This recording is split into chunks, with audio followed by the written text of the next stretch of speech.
It's time for the Potawatomi Fire Coaches Corner, featuring three-time TBL Coach of the Year, Mark Danhoff, with special guest, Fire Guard, KD Moore. And now, here's the host of the Coaches Corner, Chris Cox. Hello, everyone, and welcome to the Potawatomi Fire Broadcast Network. It is the Coaches Corner. I'm Chris Cox. I'm joined by Fire head coach and three-time TBL Coach of the Year, Mark Danhoff. Later today, I'll be joined by Fire Wing, KD Moore. Coach, starting with you, though, your Fire finally got on the court to play a game that matters, a game that counts on the score sheet, and y'all were able to beat the ADS Sentinels in your season opener last Thursday, 137-103. Now that you've had a few days to kind of think about the game, watch it back, how did you feel about the way y'all played?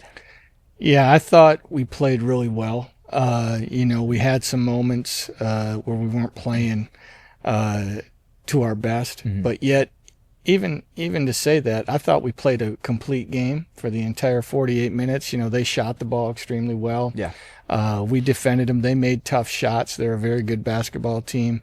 But we did get a chance to see some areas where we need to spend more time on, get better at. But that's like any team, first game, first chance to play somebody other than yourselves. There's kind of that adage in sports in general that coaches, you always want to win, but you always want to have a win to where you can still find things that were wrong and you can improve. Yeah, absolutely. I think I saw something the other day. I was watching a college game, and the team had played a really outstanding first half, although they had given up like 3 straight baskets to end the half, and they were still up big. And the commentator asked him, well, what are you going to find to talk about? You played such a great first half. And they responded, well, we just gave up 3 baskets in a row. I think they set me up for that. When you look at that game on Thursday, you all got off to a really fast start in the first quarter. I think you scored the first 7 points. You were up, by about 8 or 9 early in that first quarter, and then the Sentinels stormed back, and they end up taking a lead, and you kind of went through a lull there late in the first quarter and into the second quarter.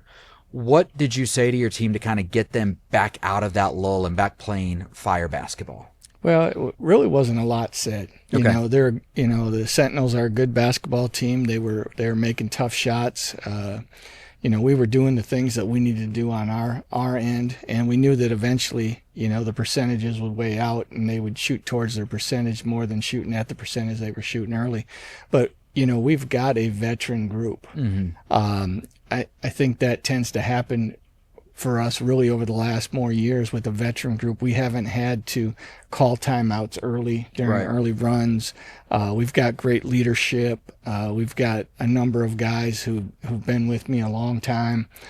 So we kind of know how to fix things ourselves. In fact, that's something we talk about in practice all the time, that whether it's adversity or things that take place or people making mistakes, either running our stuff or executing our schemes, we can't just stop. We have to keep playing, and we have to fix things on our own. And it's important that our guys get to do that in practice because it carries over to a game. I think one thing, too, when you look at that, lull, whatever you want to call it, in the first half against the Sentinels, shots just weren't falling. They weren't bad shots. You weren't taking bad shots. But sometimes shots just don't fall. And then again, I think with a veteran group, they know that they don't need to panic. And eventually those shots, those good looks that they were getting and taking will eventually start to fall. And they did. Yeah, we got great shots the entire night. We went through a short spell there where we missed several in a row. But, that's where your defense steps up and creates offense for yourselves, whether that's a deflection, a steal, a fast break, a rebound, a transition play. But at the same time, we need to go to the offensive glass, get ourselves second and third opportunities, and we have guys who are really good at that. The Isaiahs, the Hedge, the Rickies, they go get us second and third opportunities. So it doesn't always have to be the first shot to fall. It can be that second and third shot in the possession. When you look at some of the individual performances, Jeremiah Gilliam, he led your team in scoring 23 points. And, he got off to a bit of a quiet start in the first half, didn't play a ton in the first half, but then came in the second half, really started to find his game, and then exploded for 17 in that fourth quarter. When you have a guy like that coming in and doing that in the fourth quarter, what does that tell you about your team's depth? Well, it tells you we're definitely deep. Yeah. But Jeremiah is such a hard worker, and I was so happy for him that, he had the success he did, and that's big for us and something we talk about in the locker room before every game. Embrace everybody else's success, not just your own. And I could see that on the bench when he got hot. Everybody was standing up and excited for him. But my first thought during the game was, after he hit the first one and the second one, was, well, that's what getting in the gym does for you. It pays off, because he's always here, and all our guys are always coming back during the day, and some kind of guys coming in early. So when you put in the work and you put in the time, things tend to go your way. So I was extremely happy for him, and he continues to make our depth much stronger. And I think guys putting in that extra work, it not only comes from their own internal desire to want to be as best as they can, but they see the leaders of this team doing that. They see Chuck staying after practice or coming in early to do that. And, it's obviously paid off for him. He had another Chuck Guy kind of game with 17 points, 9 rebounds, 9 assists, or something along those lines. And I mean, it was really just another one of those games for him that it's not normal for people to put up those kind of numbers, but you expect it from him. No, absolutely. Chuck had a fantastic game. I think he had 9 assists, 1 turnover. That's fantastic. I thought the team in general really took care of the basketball with only 10 turnovers for the entire night. But Chuck's going to give us whatever we need night in and night out. Sometimes it might be 25 points. Other times it might just be the 14, 15 and a ton of assists. But he leads this team. He's the captain. He gets us into our things on both ends of the floor, and he holds everybody accountable. So, we expect the same thing from Chuck every night, because he's going to give us the same thing every night. Going back to your talk about guys getting in the gym, our guys get in all the time, and I can remember 4 and 5 years ago, it was just 1 or 2 guys that would always come in, and they're sitting there and they're watching guys like Chuck, and they're saying, well, wow, he gets in every day. He comes in and does his shooting routine 2 and 3 times a day, besides just practicing. Next thing I know, I'm coming in the gym and I got 4 and 5 guys. The next thing I know, I got 7 and 8 guys, and now the entire team over the years is constantly coming back in and getting their own shooting routine or whatever it is they need to do to prepare them for the upcoming game or practice or things they feel they need to work on. So it's a lot of fun to be around these guys. One other guy I want to touch on from Thursday's game is actually the guy I'm going to talk to later on today. That's KD Moore. Big game for him, 22 points, 4 assists, 3 rebounds. He seems to be picking right back up where he left off when he not only left for Great Falls a couple of years ago, but what he was doing in Great Falls last year. Yeah, I give KD a lot of credit. He's really worked hard to develop his game and be able to add to his game. He wasn't a really great shooter when I first got him 5 years ago, but he could score, and he was an outstanding athlete, and he was strong. He could finish at the rim. He could defend. He could rebound. But he puts in the time in the off season, and that's why you've seen this progression in his game every year. And the transition back to us, knowing what it's like to play with Chuck and Ricky and Zay and those guys, that makes the transition much easier for him. Plus, he understands the system and the schemes on both sides of the ball. So it's not like he's having to take on this big burden of trying to learn everything in a short period of time. He has a foundation for it, and he's excelling in it. All right, well, let's go ahead and take a quick break, and when Coach and I come back, we will talk about this weekend's busy slate of games as the Fire have a back-to-back against both Enid and Muskogee. This is the Coach's Corner here on the Potawatomi Fire Broadcast Network. Brett Michaels. Live and Amplified Tour, Friday, May 29th. Grand Casino Hotel and Resort. Voted one of the most electrifying and engaging shows on tour. Tickets on sale now at grandboxoffice.com.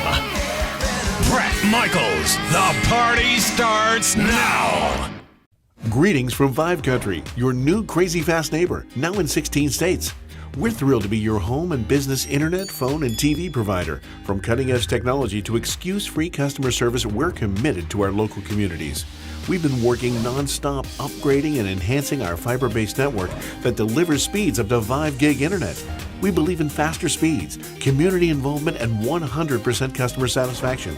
Join Vive Country today at vivebroadband.com. Welcome back to the Coach's Corner here on the Potawatomi Fire Broadcast Network. I'm Chris Cox. I'm joined by three-time TBL Coach of the Year, Mark Danoff. Coach, this weekend, your first back-to-back of the season. You all visit Enid on Friday before you return home to host the Muskogee Sky Kings on Saturday. What are the challenges of playing on back-to-back nights?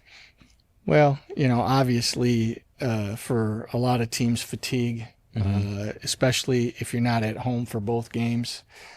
Fortunately enough, this week, Enid's only a couple hours away, and then we return home, and then we play at home on Saturday. But it's never going to be easy. Two very good basketball teams playing very well right now. So just making sure that, obviously we're playing at an optimal level on Friday night, and yet after the game being able to take care of ourselves, hydrating, eating right, making sure we're getting treatments, making sure we're taking care of our bodies to be able to turn around and give that same type of performance on Saturday. You do have a veteran team, a team that knows how to take care of their bodies, but also with that, this team is a bit older. It's true, it is. No, I got you. So how can you make sure during the week that they're fully prepared, for both games without maybe being too physically taxing?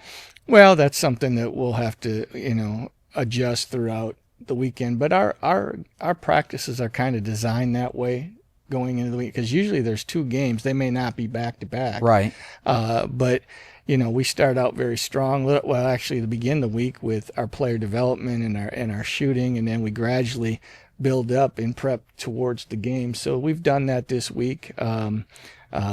We'll begin with Enid, and we'll stay focused on that step, and then we'll make the quick turnaround for Muskogee. But we'll tend to back off and shorten practices and limit some things as we get closer to the game to give us some energy and make sure that we're not exhausted for the weekend. We talked about that depth in the first segment. I'm assuming that becomes even more critical, not only when you're playing two games in a weekend, but especially when you're playing on back-to-back nights. No, absolutely. Really comfortable, really like our depth, not afraid to go to anybody on the bench. I think there's not really a drop-off at any position. I think we stay strong. I think that's also a positive for our players, knowing that we're strong all the way down the line. And so when they come out of a game, they don't have to worry about, are we going to be okay when we come out, because they have complete trust in the guys coming off the bench at this time. We've said before, we have 9, 10, 11 starters, in this league, and any one of them can start on any given night. But they're that quality of player that there's no drop-off, and we'll be able to share the minutes and increase the minutes off the bench throughout the weekend depending on how it's needed. When you look at these two teams, your two opponents this weekend, obviously very early in the season, Enid, who you have on Friday, they are 0-2 to start this season. But again, that this Enid team it's going to change throughout the course of the year. What have you seen from Enid, though, so far through this early part of the season? Yeah, they may be 0-2, but they could very easily be 2-0. Okay. I mean, they've played two very close games that came down to the wire, that if the ball bounces one way or the other, they may end up being on the winning side of each game. Very talented team. They play with a lot of pace, get up and down the floor. They want to pick up and pressure you full court. They're going to execute their stuff and be very aggressive to get paint touches and pressure the rim.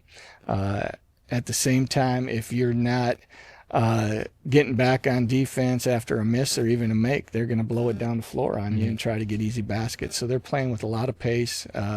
They showed great improvement from game 1 to game 2, just in executing their stuff, the things they were trying to do that maybe first game wasn't exactly right, but now second game in, the guys are more comfortable. They're starting to see things. Coach there's doing a great job. So I expect them to come out, play extremely hard, and give us everything that they want to give us, because they'll come after us. and it is your first game, your first road game of the season. And while it's not Fire Lake Arena, when the Outlaws are playing well, Stride Bank Center can be a tough place to go into. So what do y'all need to make sure you do on Friday that will allow y'all to be put in a chance to have a good chance to win?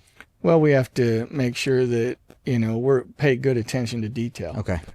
Stick to the things that we do. Don't play outside yourselves. Execute on both ends of the floor, whatever those schemes may be, and just play to the highest level. If we play hard and we play with a lot of energy and we defend and rebound, a lot of things will take care of itself from there. Looking at Muskogee, they are 2-1 on the season. What have you seen so far from the Sky Kings throughout those first 3 games? Yeah, I've been very impressed. Play extremely hard, very talented team, especially on the offensive end. They could be 3-0 right now, losing in overtime the other day. Yeah. So, been very impressed with them, especially just their ability to move the basketball. I thought they moved the basketball extremely well against Enid in the opener and got open shots and knocked them down. And their ability to finish in close games the last 3 days, or 3 games has been very impressive. But they're a very talented team that plays extremely hard and executes well. They seem to be able to score a lot of points as well, 117 points per game through those first 3 games. What do they do well offensively that's allowed them, at least so far, to execute at a high level? Yeah, very similar to Enid is they play at a very fast pace. They get it out on makes and misses. They cause some turnovers, and they try to get easy baskets in transition. And then they kind of space you out and execute a few early stuff in their half-court possession, turning it into opportunities to either take advantage of mismatches or develop some type of one-on-one situation where they can try to get to the rim or get a good shot for whoever it is that has the ball. What's going to be key going into that game against Muskogee? Yeah, we're going to have to defend. We're going to have to really sit down and guard, especially at point of attack, and challenge all their shots, and then finish the possession with a rebound. And at the other end, make sure that we're getting our spacing, we're pressuring the rim, getting our paint touches, playing inside out, and that we finish the possession on that end as well. All right, Coach. Well, thank you very much. Good luck this weekend. Thank you. Again, the Fire in action for 2 games this weekend as they are on the road Friday to take on the Enid Outlaws before returning home to take on the Muskogee Sky Kings. I'm going to take a break. When I come back, I'll be joined by Fire Wing Katie Moore. This is the Coach's Corner here on the Potawatomi Fire Broadcast Network. Brett Michaels. Live and Amplified Tour. Friday, May 29th. Grand Casino Hotel and Resort. Voted one of the most electrifying and engaging shows on tour. Tickets on sale now at grandboxoffice.com. Brett Michaels, the party starts now. Are you ready to elevate your business with a new technology partner?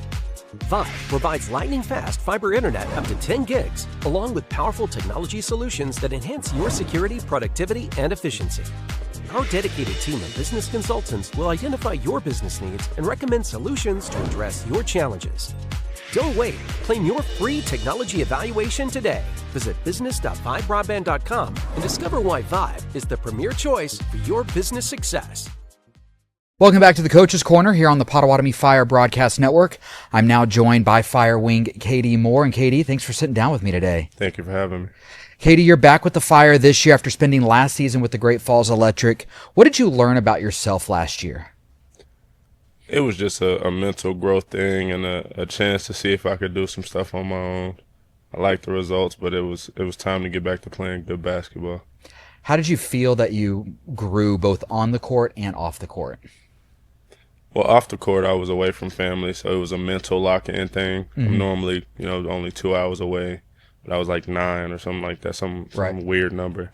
And so it was hard not to be near the new baby and the wife and stuff like that, and stay locked in when it's freezing cold and negative temperatures. But so it was a mental battle. It was definitely a great thing. And then on the court, I learned that I can lead a team, or I can do whatever is needed for a team to win. Yeah, you mentioned leading the team. You've been back here now for one game, about 3-4 weeks when you count training camp and everything. And it seems like you've taken a little bit more of a leadership role this year. Is that something that you've done intentionally, or just something that's kind of kind of something left over from your time in Montana? I'm just trying to do whatever this team needs to win. That's simple and plain. We have our leaders. We have the guys that we have in those positions, and I trust those guys and my coach's decisions on who those guys should be. I'm just here to do whatever job I can do to help us win. When you were looking at your options for this season, why was coming back to the Fire the right choice for you? Again, playing good basketball, getting back with guys that I started this thing with, that was very important with me, and being close to the family. I got a 1-year-old and a wife, and I'm pretty sure he runs her ragged. She called him Donnie Thornberry, so Lord help her.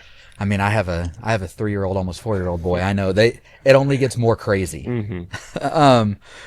Looking on the court, you guys played your first game on Thursday against the ADS Sentinels. Got a big win, 137-103. I know there's been some talk this offseason from other teams about how the Fire might be vulnerable this year or things like that. Did y'all want to come out and make a statement in that season opener? We want to make a statement every single game because we know there's a target on our back. We know teams are gunning, and we just want everybody to know that we're ready. You've been a part of championship teams, won 2 here with the Fire.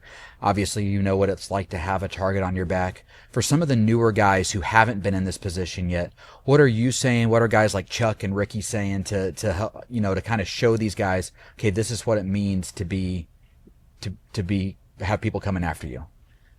Well, first of all, we make sure they understand that it starts in practice. Okay. A lot of guys in practice, most places you go, you're light on your guys. You don't want to hurt anybody or anything, but we're totally opposite there. We're almost ripping each other's heads off every day.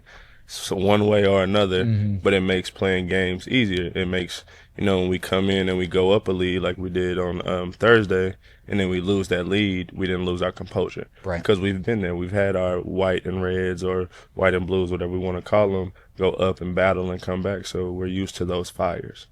Yeah, you look at this team, and this team has so much balance. And we talked a little bit about it after the game on Thursday, and there's going to be 5 guys who start, and then everybody else comes off the bench. But this team, even more so than other great Fire teams of the past, there's not a drop-off when those starters get subbed out and the bench players come in for that game.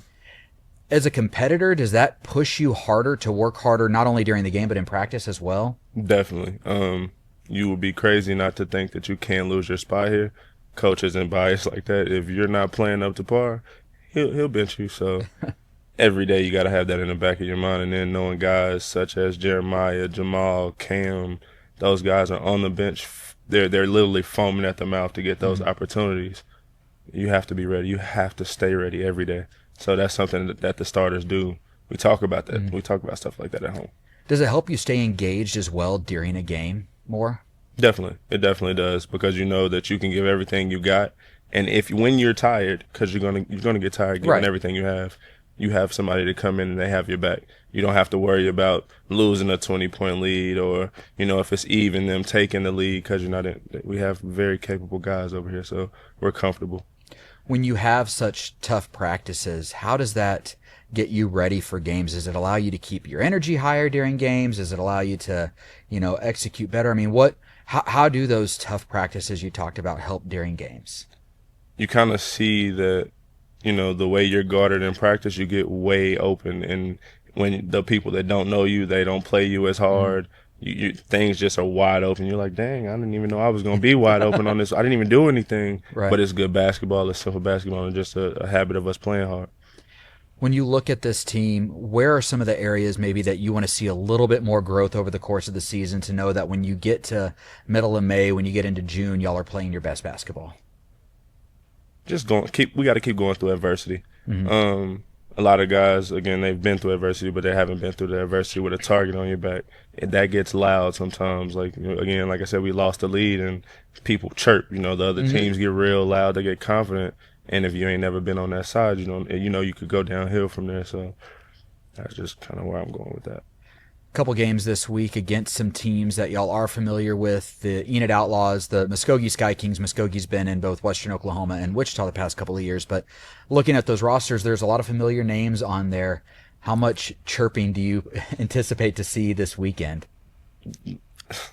More than enough. Okay. More than enough. All right, Katie. Well, thank you very much. I appreciate your time.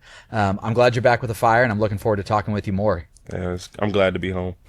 That's going to do it for this edition of the Coach's Corner. Again, the Fire back in action for 2 games this weekend. They travel to Enid on Friday night to take on the Enid Outlaws before coming back here inside Fire Lake Arena on Saturday evening to host the Muskogee Sky Kings. Both those games will tip off at 7 o'clock, and you can catch those games here on the Potawatomi Fire Broadcast Network.